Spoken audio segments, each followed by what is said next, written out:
Uma das metas próximas da conquista da paz é a vitória sobre a cobiça.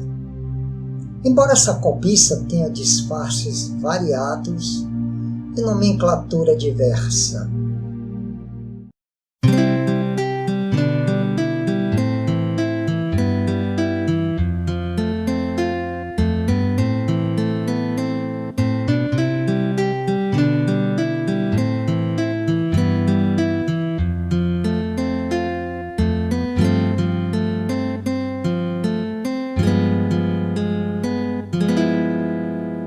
Jesus, no silêncio da prece, teus irmãos a ti pedem paz, para aliviar um pouco as aflições.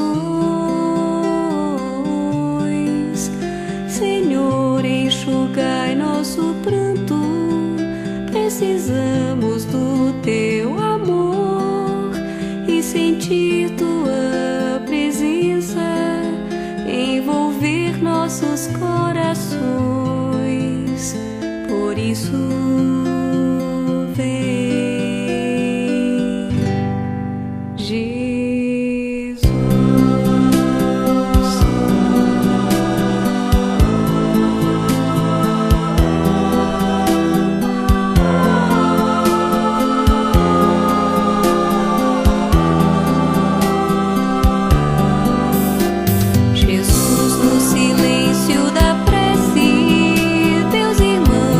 Te pedem paz, para aliviar um pouco as aflições.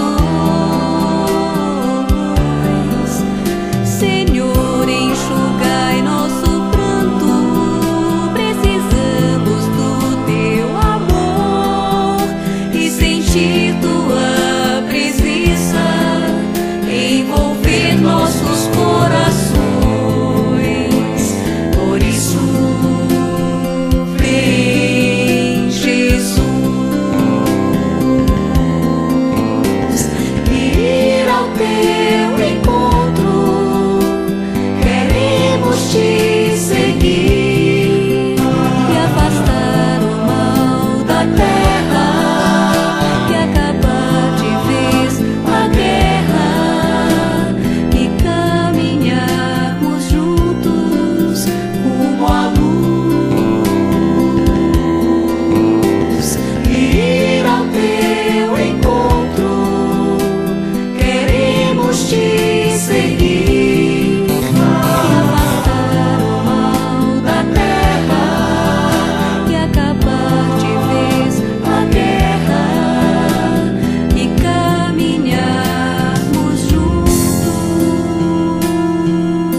Rumo à luz.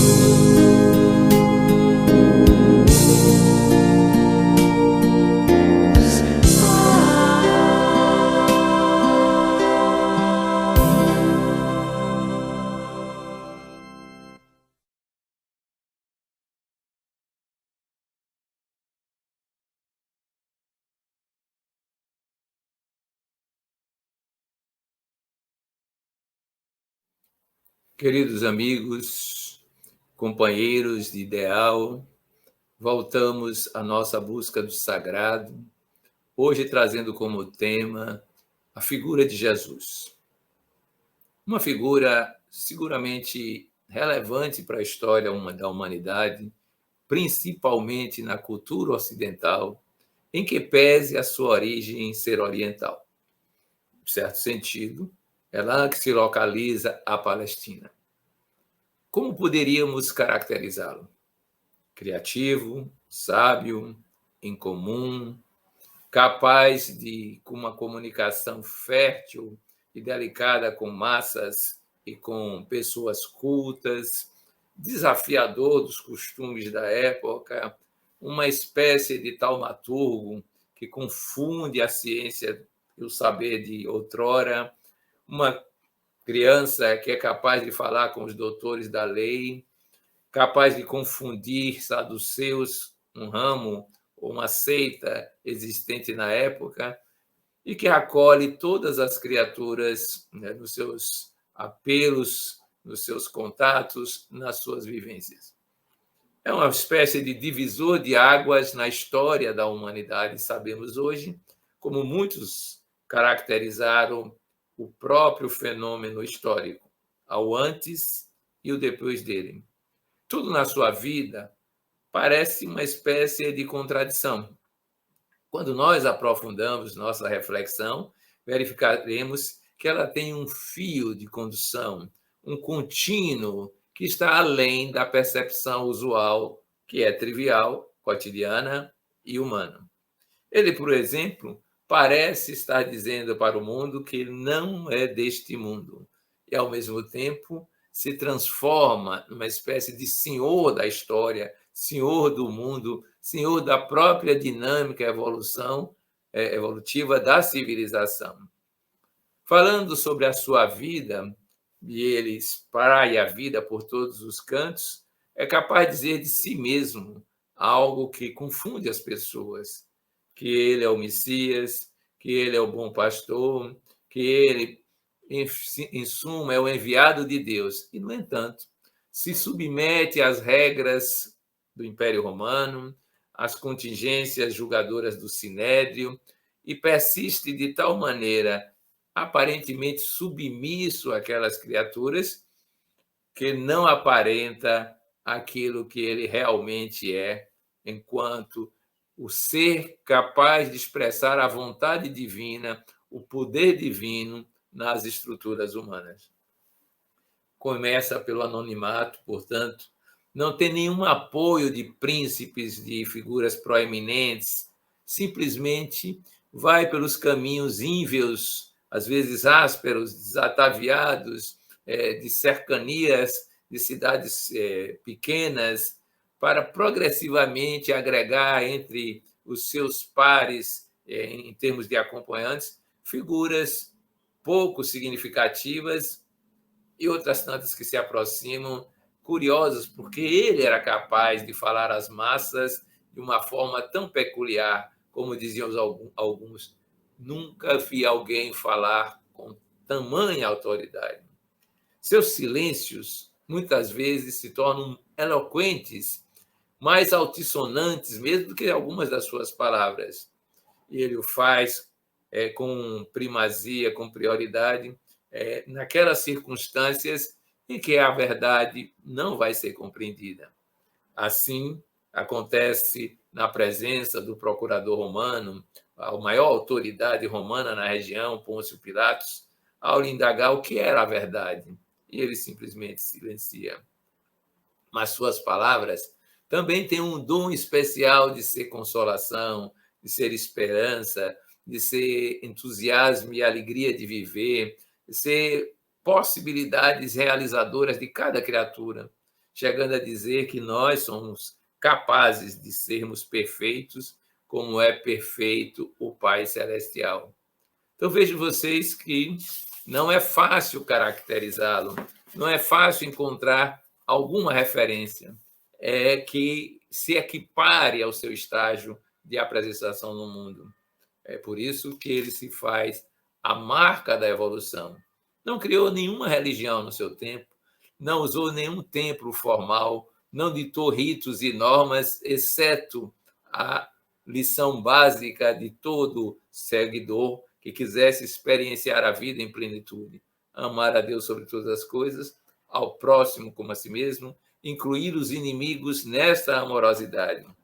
E assim, com esse tipo de fundamento, foi capaz de alterar os cânones do direito, da sociologia, da psicologia, na maneira como expressava isso em sua vida, em sua experiência cotidiana. É dele que vamos falar. São milhares de biografias, são muitas histórias narradas, tanto no plano físico como no plano espiritual. Mas nós vamos narrá-lo hoje de modo a que sintamos algum toque mágico da sua presença, ainda que no plano das vivências mentais e emocionais, de tal forma que ele se transforme numa ponte para o divino, uma ponte para a realidade última, que é plenitude, deleite, bem-aventurança.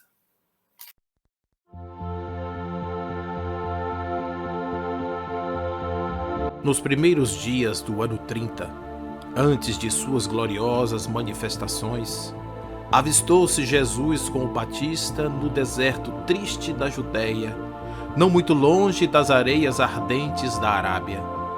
Ambos estiveram juntos por alguns dias em plena natureza, no campo ríspido do jejum e da penitência, do grande precursor, até que o Mestre Divino, despedindo-se do companheiro, demandou o oásis de Jericó, uma bênção de verdura e água fresca entre as inclemências da estrada agreste. De Jericó, dirigiu-se então a Jerusalém, onde repousou ao cair da noite. Sentado como um peregrino nas adjacências do templo, Jesus foi notado por um grupo de sacerdotes e pensadores ociosos que se sentiram atraídos pelos seus traços de formosa originalidade e pelo seu olhar lúcido e profundo. Alguns deles se afastaram sem maior interesse, mas Hanã, que seria mais tarde o juiz inclemente de sua causa, aproximou-se do desconhecido e dirigiu-se-lhe com orgulho. Galileu, que fazes na cidade? Passo por Jerusalém buscando a fundação do reino de Deus, exclamou Cristo com modesta nobreza. Reino de Deus, tornou o sacerdote com acentuada ironia. E que pensas tu venha ser isso? Esse reino é a obra divina no coração dos homens, esclareceu Jesus com grande serenidade. Obra divina em tuas mãos? Revidou Hanã com gargalhada de desprezo.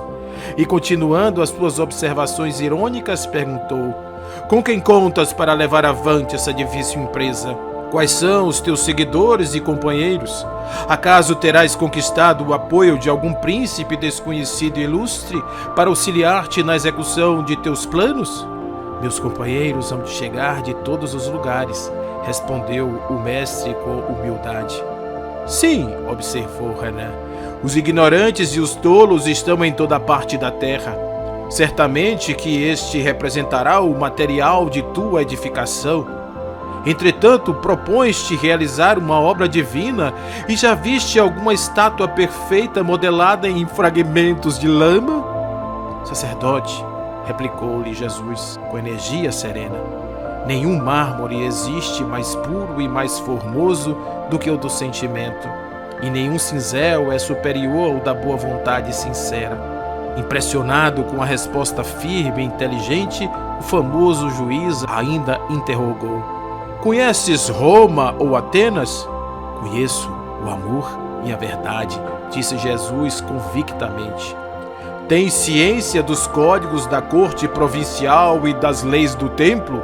Inquiriu Hanã, inquieto. Sei qual é a vontade do meu Pai que está nos céus, respondeu o mestre brandamente. O sacerdote contemplou irritado e, dirigindo-lhe um sorriso de profundo desprezo, demandou a Torre Antônia em atitude de orgulhosa superioridade. No dia seguinte, pela manhã, o mesmo formoso peregrino foi ainda visto a contemplar as maravilhas do santuário antes alguns minutos de internar-se pelas estradas banhadas de sol a caminho da sua Galiléia distante. Ali convidou os primeiros discípulos. Na tarde deste mesmo dia, o mestre fez a primeira pregação da Boa Nova na Praça Ampla, cercada de verdura e situada naturalmente junto às águas. No céu vibravam harmonias vespertinas, como se a tarde possuísse também uma alma sensível. As árvores vizinhas acenavam os ramos verdes ao vento do crepúsculo, como mãos da natureza que convidassem os homens à celebração daquele primeiro ágape.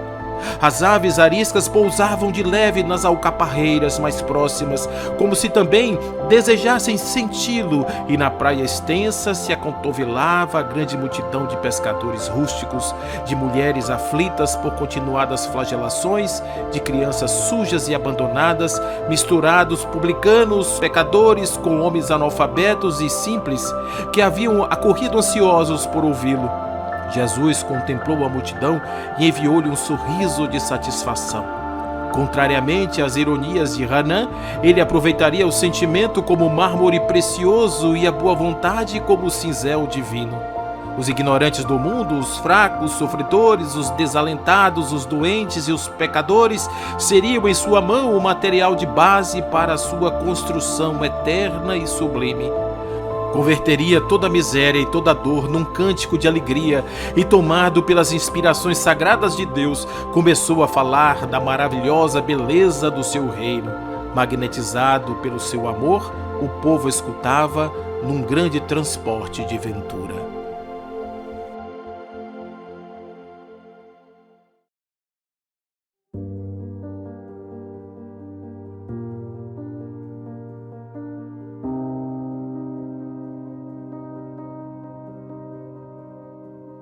O Mestre desceu para servir do esplendor à escuridão, da alvorada eterna à noite plena, das estrelas à manjedoura, do infinito à limitação, da glória à carpintaria, da grandeza à abnegação, da divindade dos anjos à miséria dos homens, da companhia de gênios sublimes à convivência dos pecadores, de governador do mundo a servo de todos, de credor magnânimo a escravo, de benfeitor a perseguido, de salvador a desamparado,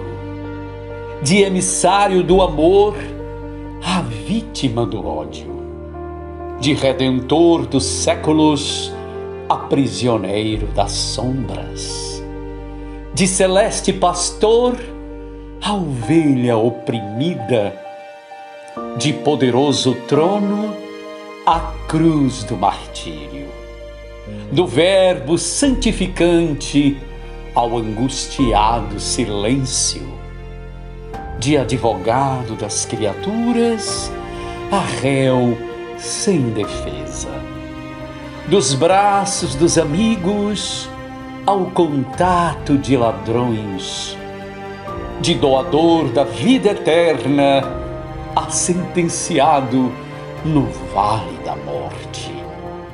Humilhou-se e apagou-se, para que o homem se eleve e brilhe para sempre.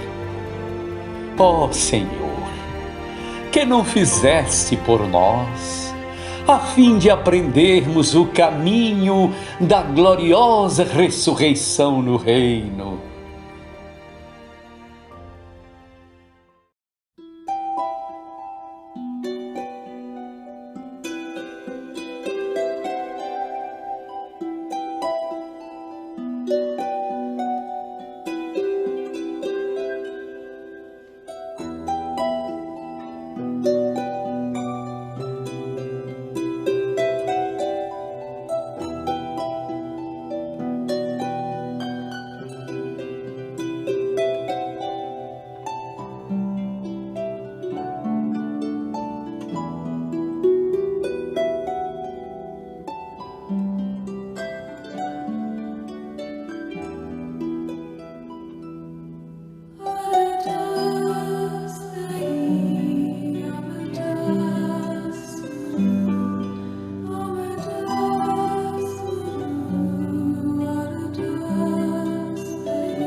encontro com personagens notáveis provocam modificações na nossa vida psíquica. Às vezes é o olhar, o toque da mão, pode ser uma frase de efeito que mobiliza energias interiores, desperta emoções significativas e nós nos surpreendemos como aquilo nos transforma. O Evangelho e Jesus são mestres dessa nossa realidade. Fique imaginando o que ocorreu naquela época, quando ele caminhava por aquelas estradas com tantas figuras sofredoras, inquietas, ansiosas por novas informações. O que teria acontecido, por exemplo, com o mancebo rico, ao receber aquela informação tão relevante para nós na atualidade, de que era preciso abandonar o mundo para encontrar a vida eterna? Em algum sentido, isso deve ter chocado a sua alma ansiosa por Deus. O que aconteceu com o íntimo de Nicodemos quando experienciou aquele encontro e soube surpreso que era preciso nascer de novo e que por isso mesmo ele não entendia como poderia isso ocorrer numa idade tão grandiosa como a dele, tanto culto quanto idoso, para vivenciar essa experiência de nascimento. O que terá acontecido com aquela mulher samaritana quando ele revela-lhe que pode adorar a Deus para além das contingências humanas, dos rituais, das igrejas e eclésias de um modo geral, podendo ser em espírito e verdade? E aquela multidão de personagens que não aparecem nos 4 evangelhos canônicos de Mateus, Marcos, João e Lucas, porque simplesmente ali é um registro mínimo. Não é possível que 3 anos de história estejam restritos àquelas poucas páginas de lições e de fatos de um modo geral. Como aconteceu com Sócrates, Jesus nada escreveu. Como fez Platão com os seus ensinos internos da sua própria academia, ele também nada escreveu sobre isso. Ali é o registro, portanto, não autobiográfico, da vida, da experiência, da riqueza imensa que se pode vivenciar. Pois bem, isso desperta interesse, isso desperta, de certa forma, uma busca de representação psicológica histórica. E encontramos no Profeta do Líbano, Gibran Khalil Gibran, textos que demonstram o impacto de Jesus na sua imaginação, nos seus sentimentos, ao reconstituir personagens que são significativos para a existência e a aprendizagem daquelas lições do Evangelho. Por exemplo, talvez um dos seus capítulos especiais, uma obra-prima, é quando ele descreve o primeiro encontro de Jesus, que Madalena narra segundo a sua pena. Há frases que são assim poéticas, lapidares, especiais, diamantinas. Ele caminhava pelo trigal, quando passei por perto, com minhas damas de companhia, e ele estava sozinho. O ritmo do seu andar era diferente do andar dos outros homens, e o movimento do seu corpo não se assemelhava a nada que eu já tivesse visto. Foi no mês de agosto que eu o vi novamente através da minha janela. Estava sentado à sombra do cipreste em meu jardim e estava imóvel, como se tivesse talhado de pedra, como as estátuas de Antioquia e das outras cidades do país do norte. Aquele homem está novamente aqui, está sentado em vosso jardim. Eu olhei para ele e minha alma estremeceu dentro de mim, pois ele era belo. Seu corpo era perfeitamente coordenado e cada parte parecia amar cada outra parte. Seria a minha solidão ou seria a sua fragrância que me impelia para ele? Era uma fome em meus olhos que desejava a beleza ou era a sua beleza que buscava a luz dos meus olhos? Ainda hoje não sei. Ele falou comigo. Bom dia para ti, Miriam. E olhou para mim. Seus olhos de noite me viram como nenhum outro homem jamais me tinha visto. e subitamente senti-me como se estivesse despida e fiquei envergonhada. Chamei-o para entrar na minha casa, mas ele dizia coisas que eu não entendia. Já não estou em sua casa? Quando seus olhos de aurora olharam dentro dos meus olhos, todas as estrelas da minha noite desvaneceram-se e tornei-me Miriam, somente Miriam, uma mulher perdida para a terra que tinha conhecido e reencontrando-se em novos lugares. E eu lhe disse: entrai em minha casa e partilhai comigo o pão e o vinho. E ele respondeu: por que me convidas para ser teu hóspede? Mais adiante ele me diz: eu te amo por ti mesma. Os outros homens vêm a ti por uma beleza que desaparecerá mais cedo do que seus próprios anos. Mas eu vejo em ti uma beleza que não esmaecerá, e no outono dos teus dias essa beleza não terá receio de olhar-se no espelho e não será ofendida. Somente eu amo o que ninguém vê em ti. Frases como essa que o profeta do Líbano nos traz encantam a alma, despertam sentimentos possíveis. E se não aconteceu desta forma, aquela convivência de Jesus com Madalena, em vários momentos narrados nos evangelhos, servem de inspiração transformadora em nossas vidas. É por isso que vamos, então, fazer um pouco mais de reflexão, acompanhando os personagens que o profeta do Líbano nos traz, para verificar em nós próprios o que sentimos com estas lições apresentadas.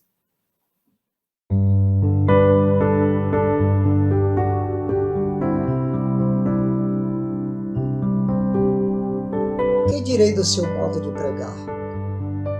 Talvez houvesse algo em sua pessoa que emprestava força às suas palavras e dominava todos aqueles que o ouviam, pois ele era formoso e no seu semblante havia o resplendor do dia. Homens e mulheres o fitavam mais do que escutavam seus argumentos, mas às vezes ele falava com o poder de um espírito, e esse espírito tinha autoridade sobre aqueles que o ouviam. Na minha mocidade, eu ouvi os oradores de Roma e de Atenas e de Alexandria. O jovem Nazareno era diferente de todos eles. Aqueles concatenavam suas palavras como uma arte feita para encantar o ouvido. Mas quando alguém o ouvia, seu coração o deixava vagar por lugares nunca dantes visitados. Ele contava uma história ou narrava uma parábola, e coisa igual às suas histórias e parábolas nunca tinha sido ouvida na Síria. Parecia tecê-las com as estações, tal como o tempo tece os anos e as gerações. Começava uma história assim: o lavrador foi ao campo para semear. Ou assim: havia certa vez um homem rico que possuía muitos vinhedos. Ou assim: um pastor contou seu rebanho ao entardecer e descobriu que faltava uma ovelha. E tais palavras levavam seus ouvintes para o mais cândido de si mesmos e para o mais remoto de seus dias. No íntimo, todos somos lavradores e todos amamos os vinhedos. E nas pastagens de nossas memórias há um pastor, um rebanho e uma ovelha perdida. E há a relha do arado, o lagar e o palácio de debulhar. Ele conhecia os mananciais do nosso eu mais velho e o fio eterno com que somos tecidos. os oradores gregos e romanos falavam da vida aos seus ouvintes como ela se afigura à mente. O Nazareno falava de um anseio que se abriga no coração. Aqueles viam a vida com olhos apenas um pouco mais claros do que os vossos e os meus. Ele via a vida à luz de Deus. Penso muitas vezes que ele falava às multidões como uma montanha falaria à planície.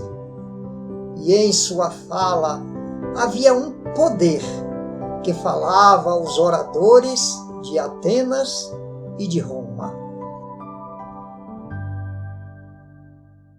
Muitas vezes conjeturo se Jesus era um homem de carne e osso como nós, ou ele era um pensamento sem corpo em nossa mente, ou uma ideia que visita a visão do homem. Frequentemente, parece-me que ele não passou de um sonho sonhado ao mesmo tempo por inúmeros homens e mulheres. Um sonho mais profundo do que o sono, e uma aurora mais serena do que todas as auroras. E parece que, contando o sonho uns aos outros, começamos a considerá-lo uma realidade que tinha efetivamente ocorrido, e que, dando-lhe de nossa fantasia um corpo e de nossos anseios uma voz, fizemos dele uma substância de nossa substância. Mas, na verdade, ele não foi um sonho. Conhecemo-lo por 3 anos e observamo-lo com nossos olhos abertos ao fulgor do meio-dia. Tocamos suas mãos e o seguimos de um lugar a outro. Ouvimos seus discursos e testemunhamos seus feitos. Supondes que éramos um pensamento à procura de mais pensamentos ou um sonho na região dos sonhos? Os grandes acontecimentos sempre parecem alheios à nossa vida cotidiana, ainda que sua natureza seja enraizada em nossa natureza. Mas embora pareçam súbitos em sua aparição e súbitos em seu desaparecimento, sua verdadeira duração estende-se aos anos e gerações. Jesus de Nazaré foi, ele próprio, o grande acontecimento. Esse homem, cujo pai e mãe, irmãos, nós conhecemos. Foi por isso mesmo um milagre produzido na Judeia. Se todos os seus milagres, se postos a seus pés, não alcançariam a altura dos seus tornozelos. Ele era uma montanha em chamas na noite, e era também um ligeiro brilho além das colinas. Ele era uma tempestade no céu, e era também um murmúrio na névoa da aurora. Era uma torrente jorrando das alturas às planícies para destruir todas as coisas em seu caminho. Era como a risada das crianças. Todos os anos eu esperava a visita da primavera a este vale. Esperava pelos lírios e pelos ciclâmenes, e todos os anos minha alma se entristecia dentro de mim, pois desejava alegrar-me com a primavera e não o podia. Mas quando Jesus veio às minhas estações, ele era realmente uma primavera, e nele estava a promessa de todos os anos vindouros. Ele encheu meu coração de alegria, e como as violetas cresci, uma coisinha acanhada na luz da sua vinda. E agora, as mutáveis estações de mundos que ainda não são nossos, não apagarão sua formosura deste nosso mundo. Não, Jesus não foi uma sombra, nem uma concepção de poetas. Era um homem como tu e eu, mas somente para os olhos, o tato e o ouvido. Em todos os outros aspectos, era diferente de nós. Era um homem de alegria, e foi no caminho da alegria que encontrou as tristezas de todos os homens. E foi dos altos tetos das suas tristezas que contemplou a alegria de todos os homens. Ele via visões que nós não víamos e ouvia vozes que nós não ouvíamos. E falava como se falasse a invisíveis multidões, e várias vezes falou através de nós a raças ainda não nascidas. E Jesus estava frequentemente só. Estava entre nós, mas não conosco. Estava sobre a terra, mas era do céu. E somente em nossa solidão podemos visitar a terra da sua solidão.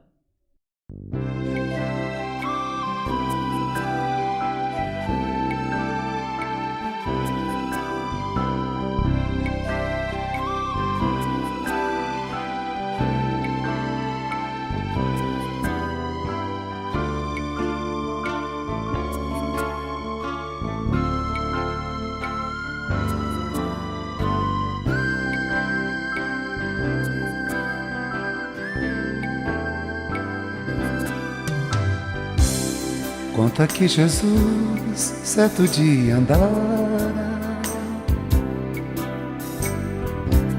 junto ao lago azul de Genezaré, e as multidões ele ministrava com seu ensinamento de amor e fé. Com saliva e lodos curavam cegos, junto ao velho tanque de Siloé. Numa tarde linda de primavera, outros mais prodígios ele fizera na cidade santa de Nazaré. Foi meu bom Jesus que nos ensinou, junto ao lago azul de Genezaré, caridade e luz, bondade e amor, verdade e fé. Tanto no Tabor, em Jerusalém, quanto na Betânia, em Genezaré, ele foi caminho, verdade e vida, como ainda é.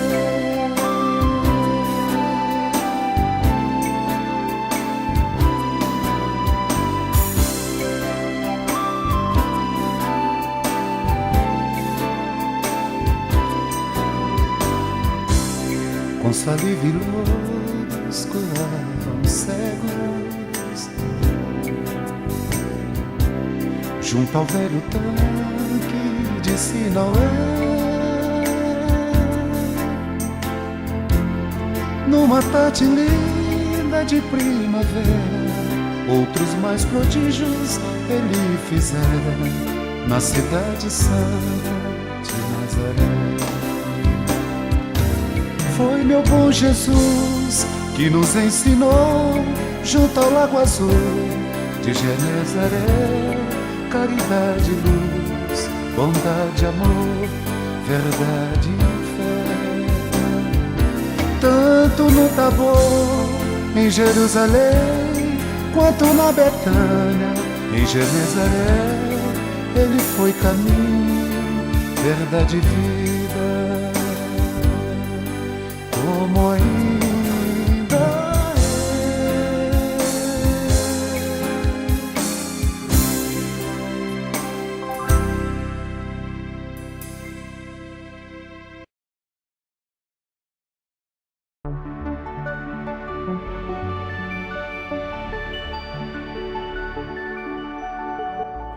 Nos vales tristes do mundo, no negro sombrio fundo, já muito sangue rolou, muita lágrima pungente, de muito olhar inocente, por sobre a terra tombou. Muito drama revoltante, muita injustiça flagrante, a humanidade já viu. Mas processo tão doloso, crime assim tão pavoroso, ai, nunca nunca existiu. Sempre a perfídia de um crime. Uma outra falta redime num coração pecador. Mas aquele réu Augusto era dos justos o justo, era dos anjos Senhor. Ele não tinha pecado. Seu coração devotado soubera apenas amar. Somente o bem espalhara. E, entanto, a turba ignara levava-o para o matar. Pelas ruas tortuosas, pelas sendas perigosas, arrastavam-no sem dó. A cruz dos ombros suspensa, no peito, tortura imensa, no corpo, chagas e pó. Contudo, o manso cordeiro, o divino ceareiro, o sublimado pastor, de cada dura pedrada fazia rosa orvalhada de piedade e de amor.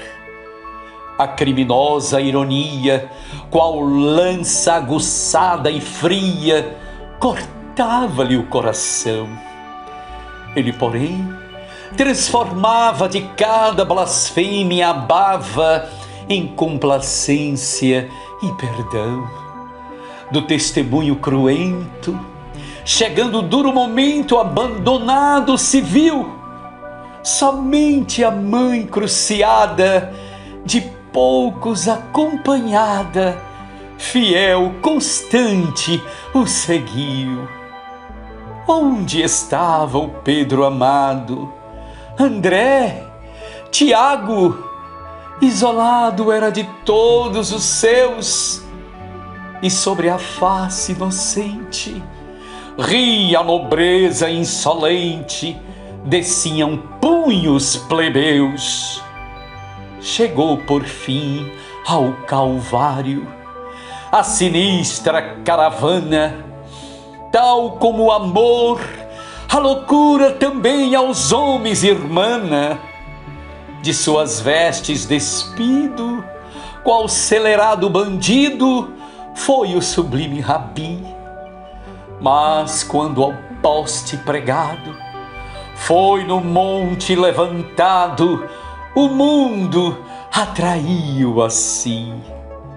Sim, Senhor, o tosco lenho que te foi leito de dores, a cruz dos teus sacrifícios, a cruz dos teus amargores, plantada no alto do monte, rasgou do tempo o horizonte como um cometa e luz. E 2000 anos passados, teus verdugos prosternados perdão te pedem, Jesus. Ah, teu martírio espantoso, teu sacrifício divino da humanidade perdida iluminou o destino. Sim, Jesus, só teus tormentos, só teus joelhos sangrentos, só tua morte sem par guardariam a virtude de dar às almas saúde, de sendas novas rasgar. Não te entendeu a bondade, a passada humanidade dos dias que lá se vão, mas novos tempos chegados, teus ingratos afilhados no teu encalço já vão. A mocidade agora já pressente a nova aurora dos evangelhos de amor. A mocidade já sente que só o manso, o clemente pode ser grande Senhor. A mocidade te segue, ainda que o mundo te negue, contigo os jovens irão para o Calvário das dores, para o céu dos teus amores, para a luz da redenção. Do livro Até o Fim dos Tempos, Mediunidade de Divaldo Pereira Franco, Espírito Amélia Rodrigues. Aquela semana entraria para a história da humanidade como marca da nossa maior hediondez. Ao domingo, chegando montado em um pequeno animal, hosanas e apupos ao Salvador da Terra. Na quinta-feira, a traição ignominiosa e na sexta-feira, a sua morte no madeiro imundo. Todos esses acontecimentos iriam marcar profundamente a mente daqueles que estavam acompanhando Jesus. Neste momento, após a sua morte, trancados em quartos escuros, a portas fechadas, eles tinham medo do que poderia lhes acontecer, afinal de contas, acontecera com o Mestre. Como pudera?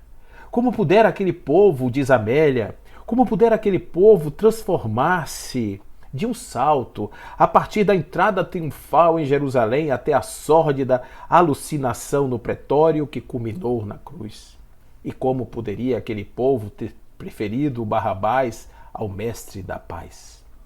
Estavam todos muito assustados e tristes quando naquele domingo entra numa sala esbaforida a mensageira improvável, Maria de Magdala, esfogueada e ofegante, afirmava: eu o vi. E assim também iria trazer a mensagem que Jesus lhe passou. Informa os meus discípulos que retornei, conforme assim prometera. Os discípulos não acreditavam. Como pode? Eu vi aquele homem morto. Como pode retornar? Como pode ser aquele fim simplesmente se transformar nesse tipo de mensagem? Isso não pode ser verdadeiro. Isso não pode acontecer. Afinal de contas, está sendo trazido por uma mulher e esta justamente não poderia ser a mensageira. Por que não um de nós? Todas essas questões estavam batendo à sua porta, quando, passados alguns dias, ainda neste lugar onde se encontravam, uma imagem começa a surgir. Era o Mestre que voltava e dizia: paz seja convosco. Por que duvidastes? Eu não vos disse que voltaria ao terceiro dia?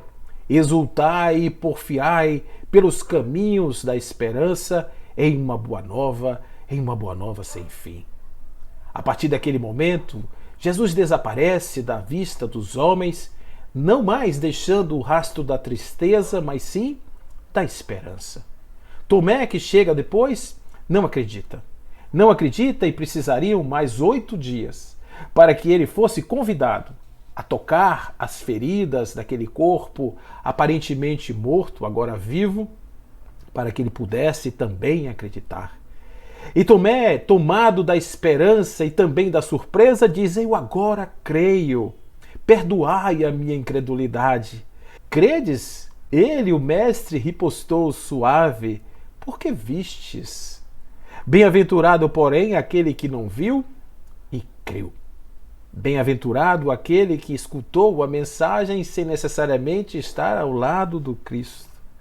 E Jesus então manda uma mensagem para todos nós: ide e amai, espalhando o Evangelho por toda parte e para todos os povos.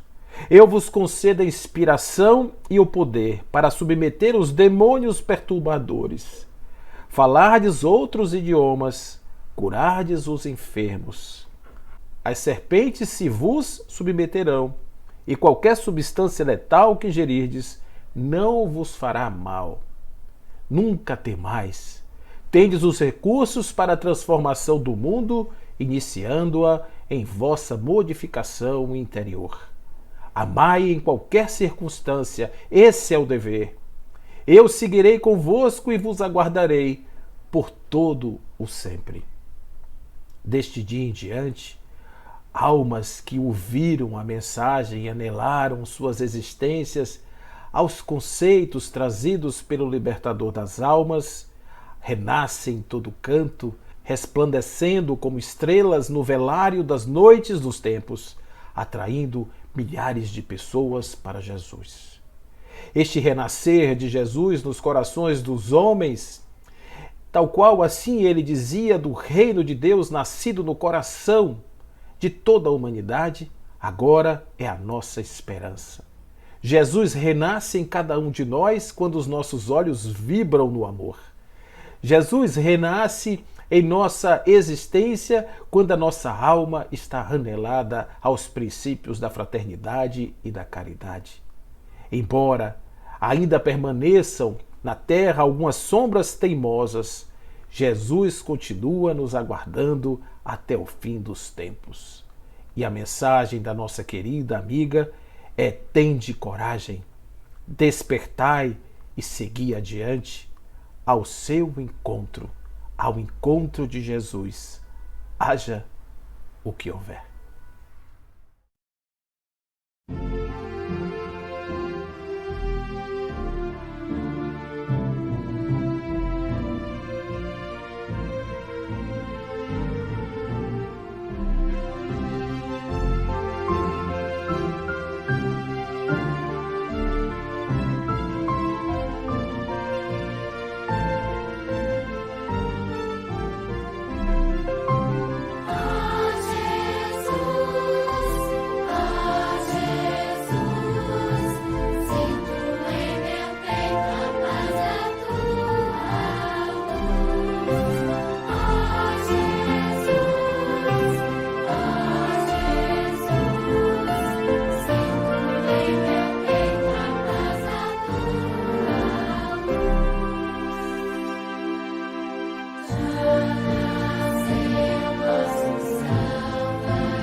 Vejam quantas lições, quantos exemplos, quanta musicalidade, quanta emoção para falar de Jesus, o nosso modelo e guia da humanidade.